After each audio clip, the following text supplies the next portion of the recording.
বন্ধুরা, জীবনকে সহজ করার 3টি সহজ উপায় কি? আজকে আমরা জানবো এই 3টি বিষয়। আপনারা যারা প্রথম এই ভিডিওটি দেখছেন তাদের জন্য একটা রিকোয়েস্ট, ভিডিওটি লাইক করে দেবেন। চলুন জানা যাক এই 3টি আসল রহস্যটি। আমরা যদি আমাদের জীবনকে খুব সহজ থেকে সহজতর করতে পারি তাহলে বড় বড় বিপদগুলো থেকে মুক্তি পেতে পারি।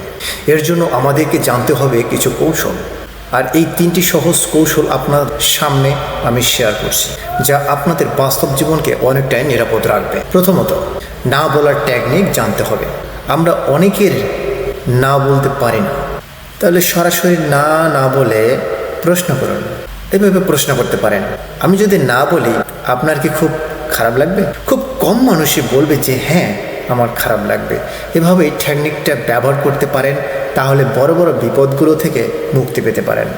দ্বিতীয়ত, অভাব জাতীয় কোনো জিনিস কেনার জন্য 30 দিন অপেক্ষা করুন। অভাব জাতীয় যে কোনো জিনিস কেনার জন্য যদি খুব ইচ্ছা তৈরি হয়ে যায় তাহলে কমপক্ষে কষ্ট করে হলেও 30টা দিন অপেক্ষা করার চেষ্টা করুন। তারপর নিজেকে প্রশ্ন করুন, আমি যেটি কিনতে চেয়েছিলাম সেটা কি আসলে আমার খুবই দরকার ছিল? আসলে বেশিরভাগ ক্ষেত্রে দেখা যায় না এই গোল্ডেন নিয়মটি মেনে চলে। তৃতীয়ত, বর্তমানকে ফোকাস করুন।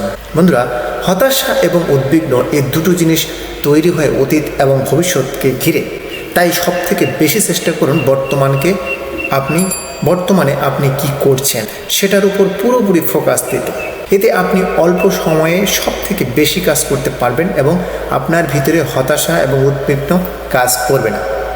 তাই জীবনকে সহজ করার এই 3টি অভিনব কৌশল আপনার জীবনে কাজে লাগান, আপনি অনেক বিপদ থেকে সুরক্ষিত থাকবেন। কথাগুলো ভালো লাগলে বন্ধুদের শেয়ার করে দেবেন।